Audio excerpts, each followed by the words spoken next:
جلسہ سیرت النبی و اصلاح معاشرہ۔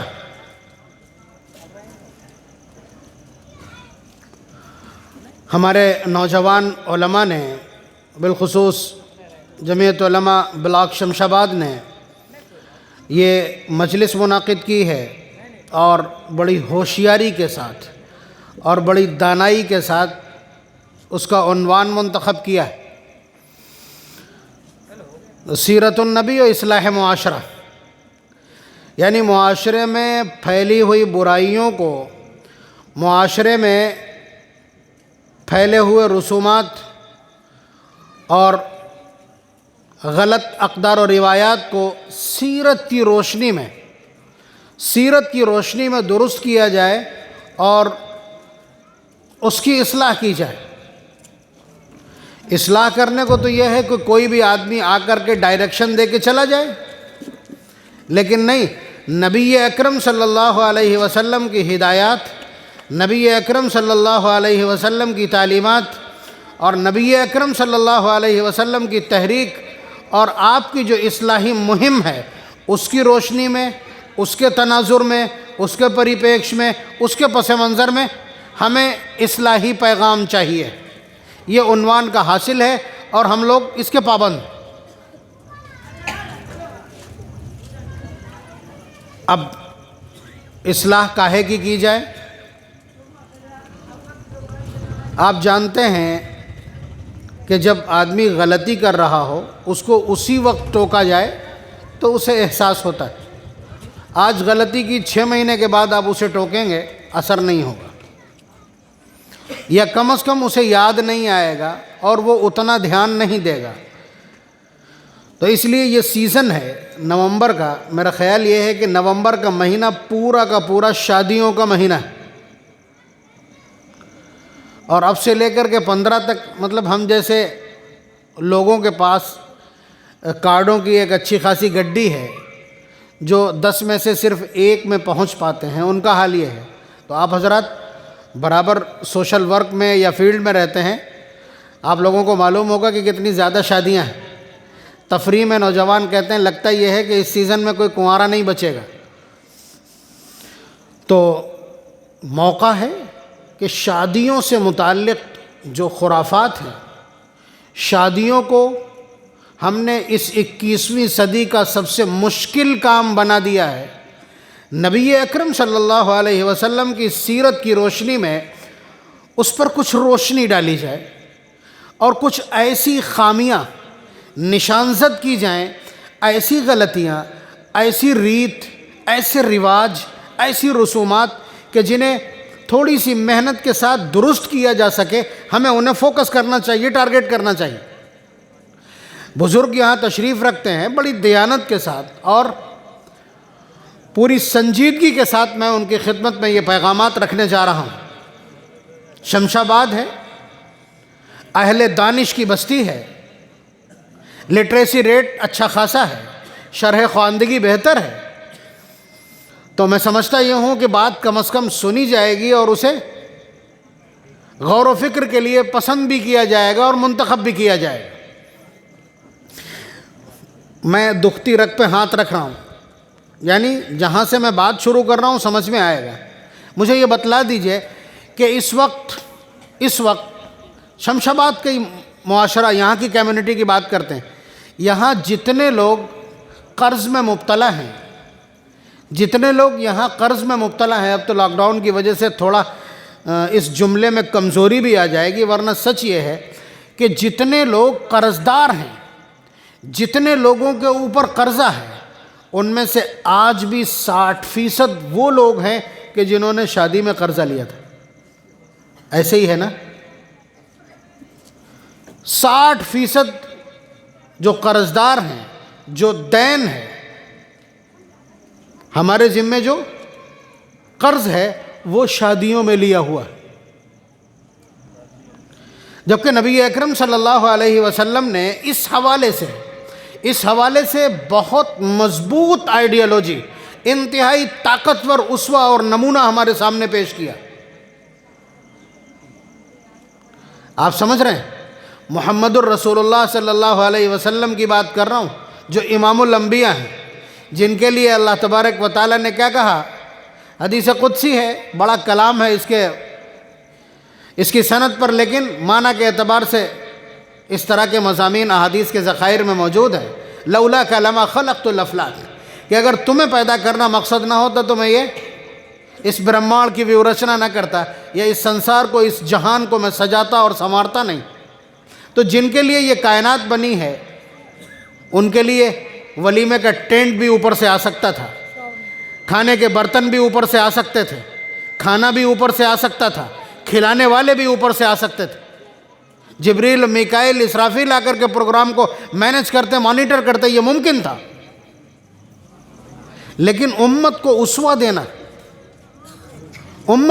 دینا، آپ یہ کہیں کہ جو لوگ آ رہے ہیں مولانا وہ بہت ہائی پروفائل ٹائپ کے لوگ ہیں، یا جہاں ہم جا رہے ہیں وہ لوگ بہت قداور قسم کے ہیں، اس لیے گاڑیاں لگژری ہونا چاہیے، فلانا ہونا چاہیے، یہ ہونا چاہیے، یہ سارے کے سارے آپ کے تماشے قطر دیے ہیں جناب محمد الرسول اللہ صلی اللہ علیہ وسلم کی سیرت میں۔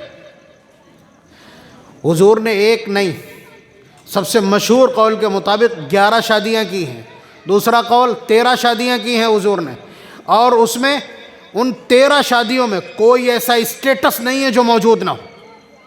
سماج کے جس طبقے کی عورت کی بات کریں گے آپ، اس طبقے کی عورت وہاں موجود۔ حضرت خدیجۃ الکبریٰ مکے کی ٹاپ کی بزنس وومین ہیں، مال اور ذخائر آج کا بل گیٹس ان کی جوتیوں میں۔ ایک موقع پر حضور کے سامنے اپنی اشرفیوں اور اپنے سونے کے سکوں کا ڈھیر لگایا تو حضور سے اونچا ہو گیا وہ ڈھیر۔ آپ سمجھ سکتے ہیں کیا صورتحال ہوگی۔ اور اگر بالکل نیچے آ کر کے بات کریں گے تو وہ بھی ہیں جو باندھی تھیں اور بدل کتابت، یعنی ان کے آقا نے کہہ دیا کہ اتنی اتنی رقم لے آؤ تم کو آزاد کر دیں گے۔ حضور کے پاس آئیں کہ آپ ہماری مدد کر دیجئے تاکہ میں آزاد ہو جاؤں۔ حضور نے فرمایا کہ ٹھیک ہے، میں رقم دیے دیتا ہوں آزادی کی، اور تم آزاد ہو جاؤ، میں تم سے نکاح کیے لیتا ہوں۔ ایک اسٹیٹس یہ بھی ہے کہ باندھی ہیں، کسی کی زر خرید ہے، اور اس کے بعد ان کو آزاد کر کے اور نکاح میں لے لیا ہے، اور اس کے بعد پورا اسکوپ موجود ہے۔ ایک ولیمہ ایسا کہ جس میں حضور نے باقاعدہ قورمہ اور تندوری چلائی ہیں، قورمہ اور روٹی۔ حضرت زینب بنت جہش کے ولیمے میں سب سے بڑا ولیمہ، پورا مدینہ انوائٹ ہے، ترتیب وار پورے مدینہ کو حضور نے بلا کر کے کھانا کھلا دیا ہے۔ اور ایک ولیمہ ایسا بھی ہے کہ حضرت بلال سے کہا کہ کس کے جھولے میں کیا ہے، سب نے لا کر کے اپنے جھولے میں سے کچھ کھجوریں، کچھ گھی، کسی کے پاس کچھ چھوہارے اور کسی کے کچھ ستو، جو کچھ بھی تھا وہ سارا کا سارا ایک چمڑے کے دسترخوان پہ ڈال دیا۔ حضور نے فرمایا کھاؤ، یہی میرا ولیمہ۔ حضرت عائشہ صدیقہ رضی اللہ تعالی عنہ کا ولیمہ، حضرت اسد ابن عبادہ رضی اللہ تعالیٰ عنہ کے یہاں سے ایک گلاس دودھ آیا، اس دودھ کو حضور نے پیا، جتنے لوگ موجود تھے ان کو پلایا، فرمایا کہ یہی میرا ولیمہ ہے۔ تو آپ دیکھیے ویریشن موجود آئیڈیالوجی میں، نبی اکرم صلی اللہ علیہ وسلم کے اسوے میں، آپ کی سیرت میں ویریشن ہے۔ جس اسٹیٹس کے آپ ہیں، جیسے ہیں ویسا کر سکتے ہیں۔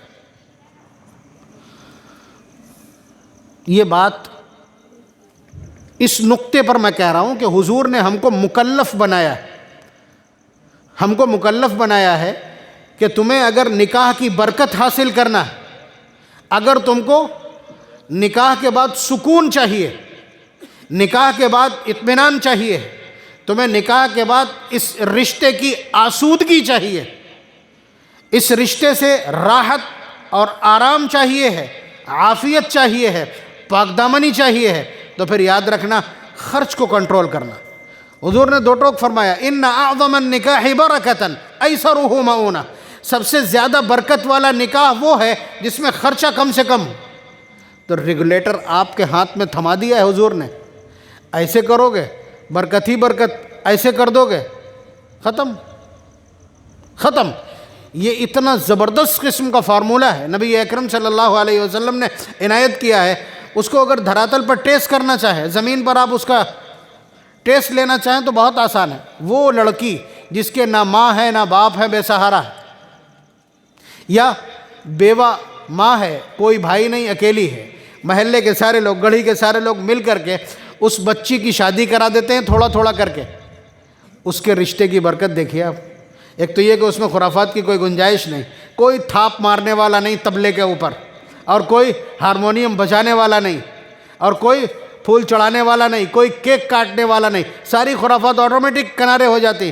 اس مجلس کا کھانا بھی بہت ذائقہ دار ہوتا ہے، اور اس کی شادی بھی انتہائی عافیت سے نمٹتی ہے، اور اس کے بعد بھی اس رشتے میں جھٹکے نہیں آتے ہیں۔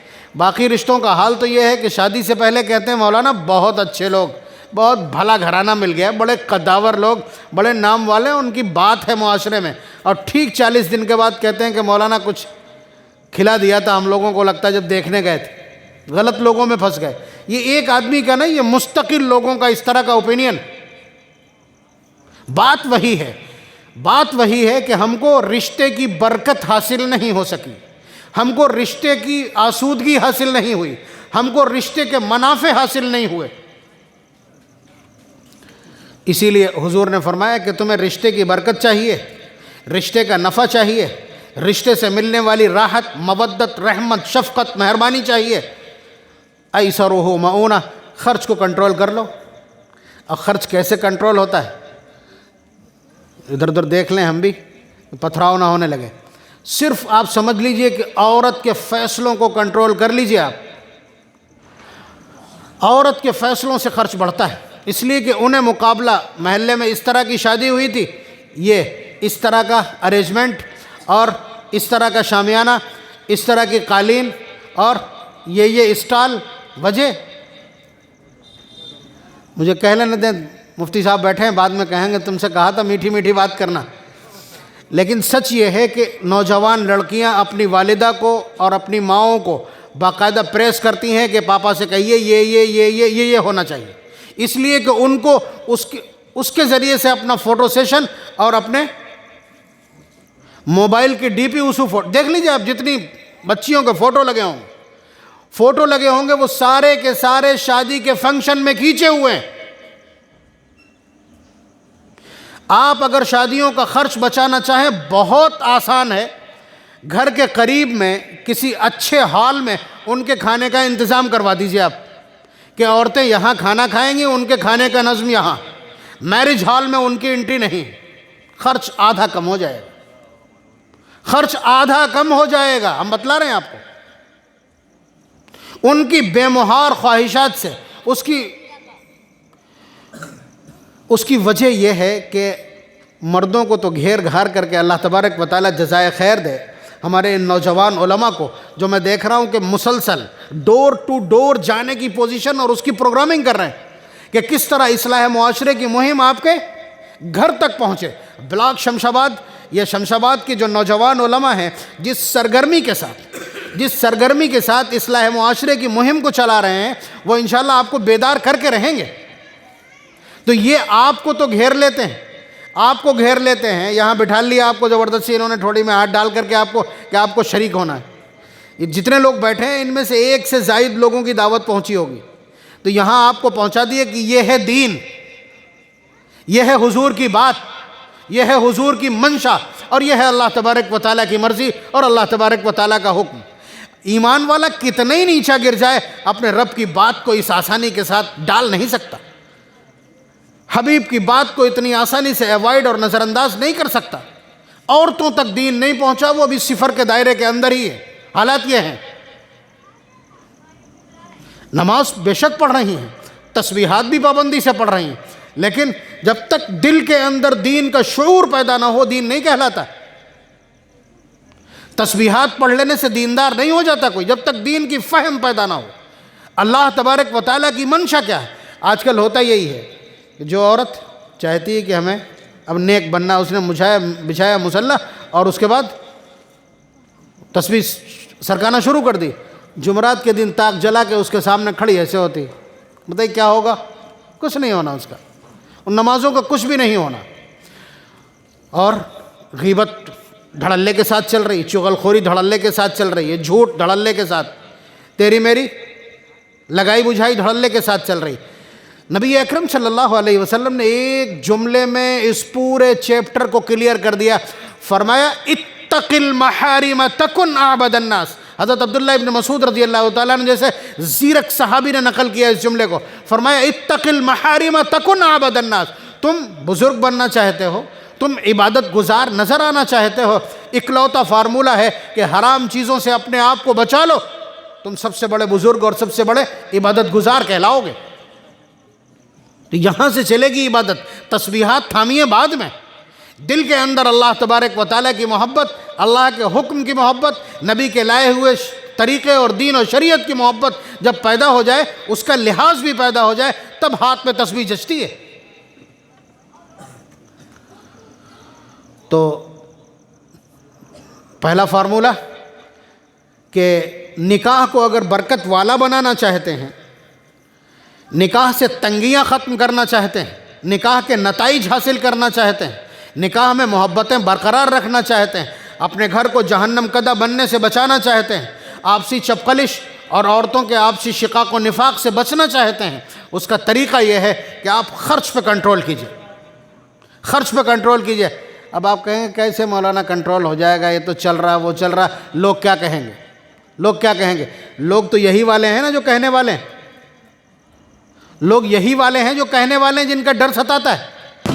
آپ چاہے ہاتھ اٹھا کر کے یا یہیں بیٹھ کر کے صرف ایک جملہ کہہ دیجئے کہ کوئی کتنی بھی سستی شادی کرے ہم کبھی اس پر تنقید نہیں کریں گے. آپ کہہ دیجئے, آپ کو ہی تو ڈر ہے نا لوگوں کو. ہاتھ اٹھا کر کے کہیے کہ آج کے بعد کسی کی کتنی بھی سستی شادی ہو ہم اس پر اعتراض نہیں کریں گے, تنقید نہیں کریں گے. بس آپ ہی لوگ تو ہیں جن کا ڈر ہے, جن کا ڈر ہے کہ آپ کہیں گے ارے ان کے یہاں تو کھانا بھی سلیقے کا نہیں تھا, زمین پہ بٹھا کے کھلا دیا, کنجوسی دکھائی پیسہ خرچ کرنے سے. جس آدمی کو یہ طعنہ دیا جائے کہ تم نے پیسہ بچایا, وہ سینے پر سینہ ٹھوک کر کے کہے کہ ہاں میں نے پیسہ بچایا ہے, میں نے پیسہ بچایا ہے, لیکن اپنے لیے نہیں, محمد الرسول اللہ صلی اللہ علیہ وسلم کے دباؤ میں بچایا.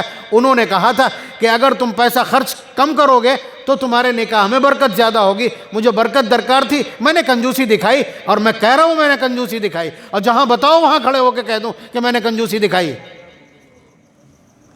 اتنا بڑا میدان ہے, آرام سے شادی کی جا سکتی ہے, مگر اسٹیٹس سمبل ہے, اسٹیٹس کی فکر ہے, آدمی کو اپنے قد کی فکر ہے, اپنے دکھاوے کی فکر ہے, لوگوں کی تنقید کی فکر ہے, اور اس کے بعد بڑھا دیتا ہے اس کو.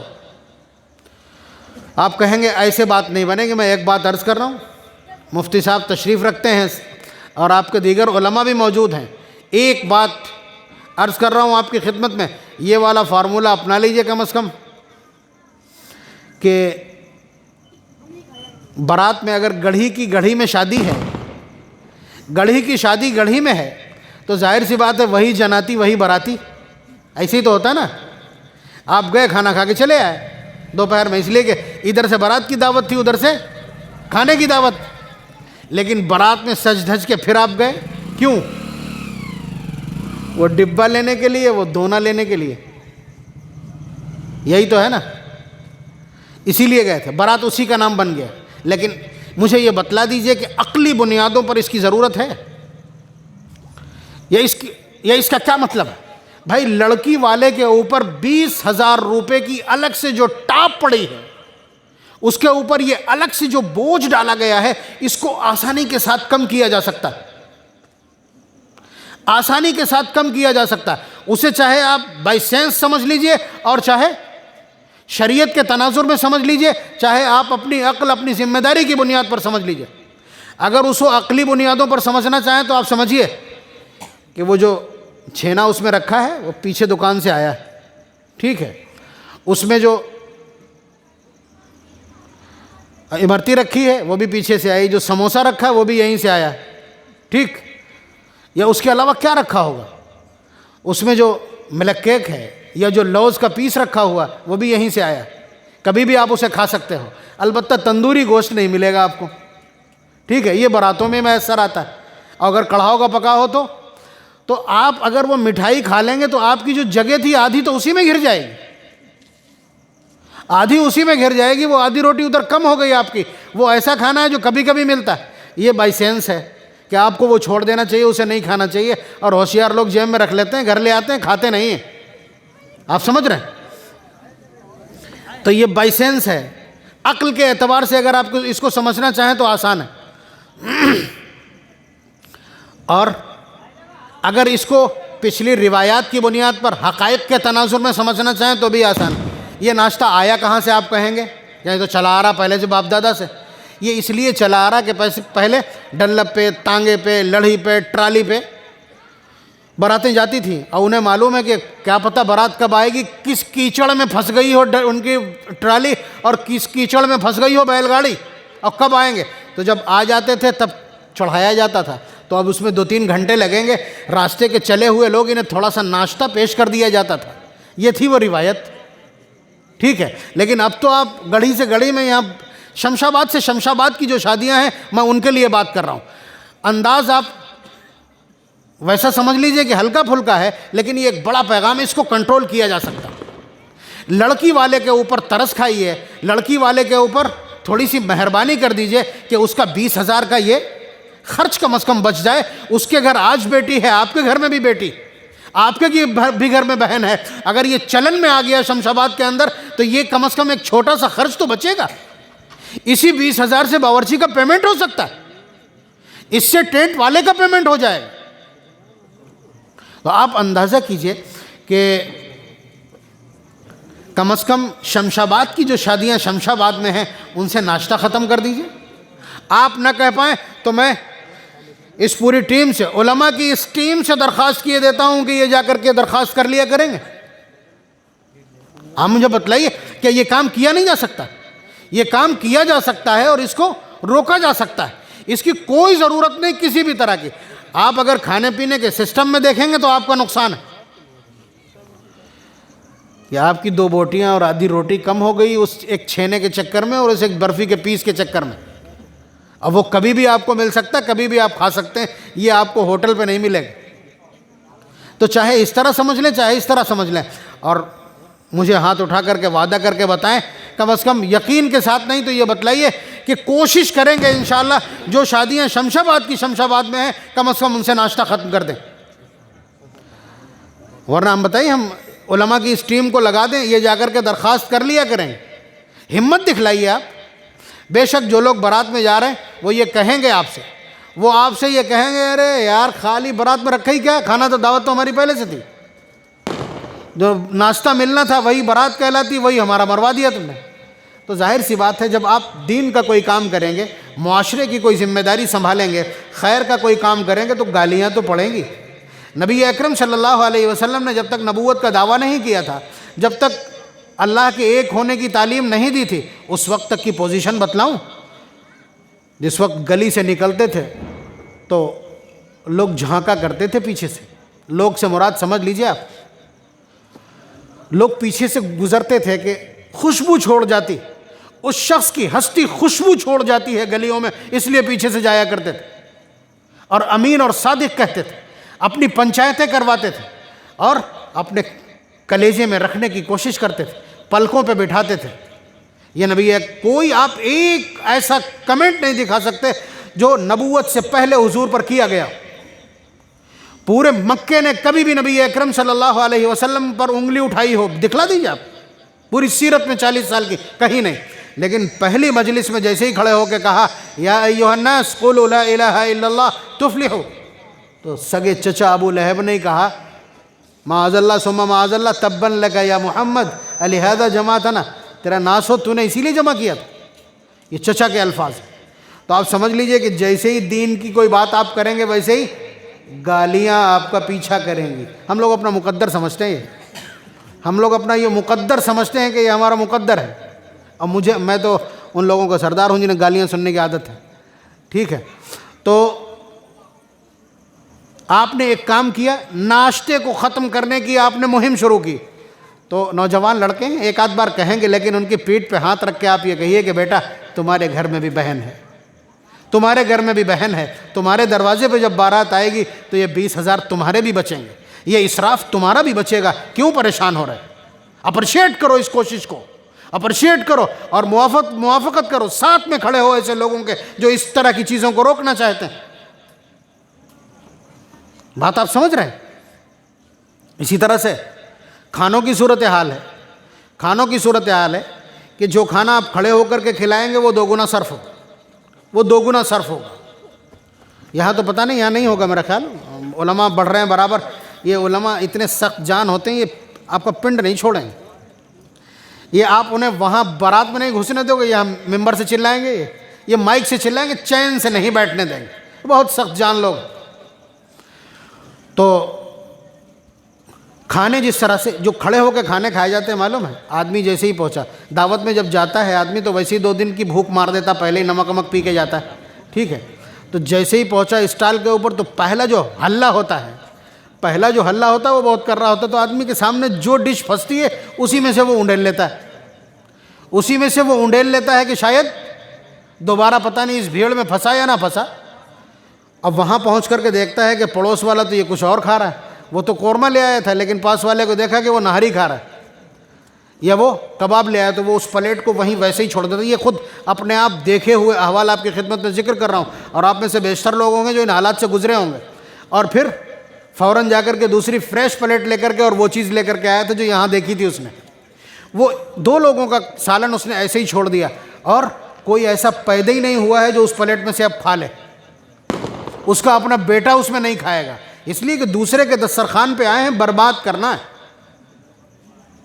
تو یہ ساری جو نظریات ہیں، یہ مانسکتا ہے، یہ جو یورپ کا کلچر ہم نے اپنایا ہے، جو ویسٹرن کلچر کے پیچھے ہم دوڑے چلے جا رہے ہیں، کہ کہاں صورتحال یہ ہے کہ سیلاب میں گھرے ہوئے لوگ خالی گیہوں چبا کر کے اور پانی پی کر کے سو جاتے ہیں، اور ہمارے خوشباش لوگوں کی روش یہ ہے، اللہ تبارک و تعالیٰ یقیناً تباہ کر دیتے ہیں ایسے لوگوں کی معیشت کو، اور ان پورے حالات میں آپ ایسے لوگوں کو تباہ ہوتا دیکھیں گے، بہت دن تک اللہ تبارک و تعالیٰ چھوٹ نہیں دیتے کسی معاملے میں۔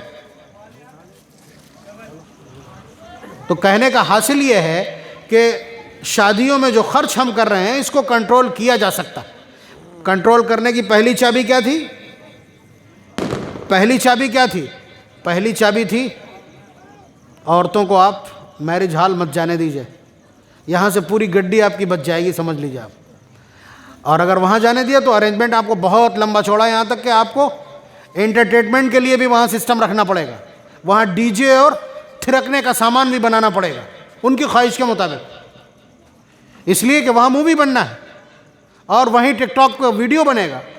مطلب یہ میں ساری چیزیں آپ کی خدمت میں کھول کر کے عرض کیے دے رہا ہوں کہ اگر اپنے نکاحوں کی برکت چاہیے، اپنے گھروں میں سکون اور عافیت چاہیے، اور نکاح سے ملنے والا سکون اور راحت چاہیے ہے، تو نبی اکرم صلی اللہ علیہ وسلم کا یہ طریقہ آپ کو اپنانا پڑے گا۔ اور سنیے، آپ ہر نکاح کے خطبے میں کیا سنتے ہیں؟ النکاح من سنتی، نکاح میری سنت ہے، نکاح میرا طریقہ ہے۔ اور اگلا جملہ جو دوسری روایت کا ٹکڑا ہے، فمن رغب عن سنتی، اور جو میری سنت سے اعراض کرے گا وہ ہم میں سے نہیں۔ مطلب کیا ہے؟ نکاح حضور کی سنت ہے، اس کو انجام کس کے طریقے سے دیا جائے؟ نبی کا طریقہ ہے، تو کس کے طریقے پہ انجام دیا جائے گا؟ عیسائیوں کے، ہندوؤں کے، مجوسیوں کے؟ کس کے طریقے سے انجام دیا جائے گا؟ نکاح حضور کی سنت ہے، انجام دیا جا رہا ہے کس کے طریقے سے؟ بھائی صحرا کس کا ہے؟ کوئی صحرے کی تاریخ نہیں ہے اسلام میں، صحابہ سے لے کے اب تک۔ آپ امام صاحب یہاں لٹکے ہیں، اتنے سستے امام صاحب، یہاں وہ کنگنا لٹکا ہے جو کفر ہے، مہندی بھی لگی ہے جو عورتوں کی نشانی اور خصوصیت ہے، یہ سب کیا ہے؟ کہیں اسلام نہیں۔ شادی میں پہلے دن سے لے کر آخری دن تک وہ سب کچھ کیا جاتا ہے جس سے حضور نے روکا ہے، اور وہ کچھ نہیں ہونے دیا جائے گا جس کا حکم حضور نے دیا ہے۔ دولہا اگر صرف نماز کا ٹائم پوچھ لے تو باراتی مار مار کے ختم کر دیں گے وہیں اسٹیج پہ اسے، یہ پوزیشن ہے۔ فرائض کا حال یہ ہو جاتا ہے اس دن۔ تو اس لیے یہ سب کچھ ہم شادیوں کے تمام مراحل میں اپنی گردن تک گناہوں میں اور رسومات میں ڈوبے ہوئے۔ ڈائیورس کی در اسی لیے بڑھ رہی، طلاق کے واقعات اتنی تیزی کے ساتھ بڑھ رہے ہیں اس لیے کہ ہم نے چیلنج کیا ہے جناب محمد الرسول اللہ صلی اللہ علیہ وسلم کو، اور شریعت کو چنوتی دی ہے کہ شادی کے پورے پروسیس میں کوئی ایسا کام نہیں ہوگا جو شریعت کا حصہ ہو، اور ہر وہ کام ہوگا جس سے نبی نے منع کیا ہو۔ ایک کام بھی ایسا نہیں، یہاں تک کہ نکاح کی مجلس میں جس انداز سے گواہ اور وکیل آپ طے کرتے ہیں یہ بھی غیر شرعی ہے۔ اس لیے یہاں ذمہ داروں کا مجمع ہے، پڑھے لکھے لوگ ہیں، آپ آغاز کیجئے، علماء آپ کے ساتھ کھڑے ہیں، ساری تنقید یہ جھیل لیں گے۔ اگر کوئی کہے گا کہ ناشتہ کیوں نہیں دیا، کہہ دینا یہ بیٹھے انہوں نے منع کیا تھا، آپ نام رکھ دیجیے گا ان کا، میں ضمانت لے رہا ہوں، آپ ان کا نام رکھ دیجیے کہ مفتی صاحب نے منع کیا ہے کہ شمشاباد کی شادی جو شمشاباد میں ہوگی اس میں ناشتہ نہیں دیا جائے گا، لڑکی والے کے اوپر سے یہ اتنا بوجھ اب ختم کیا جاتا ہے، ان کا نام رکھ دینا، یہ سب بیٹھے ہیں۔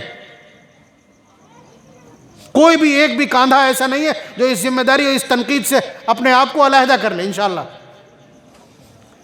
امید ہے کہ ان چیزوں پر دھیان دیا جائے گا انشاءاللہ۔ ہمارے بزرگ تشریف رکھتے ہیں انشاءاللہ، میں امید کروں گا کہ یہ جو چیزیں، آپ خرچ کو کم کیجئے، برکتیں اپنے آپ بڑھتی چلی جائیں گی۔ یہ جو نیندیں اڑی ہوئی ہیں، جن کے گھر میں جوان بچیاں ہیں انہیں نیند نہیں آ رہی ہے، اس بے چینی کا خمیازہ بھگتے گا کون؟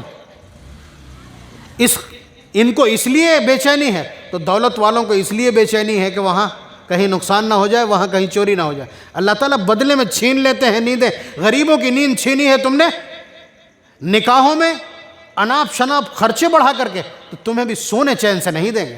رکشے والا فٹ پاتھ پہ اخبار بچھا کے سو جائے گا، مگر تمہیں سلپ ویل کے گدوں پہ نیند نہیں آنے دیں گے۔ یہ اللہ تبارک و تعالیٰ کا دستور ہے۔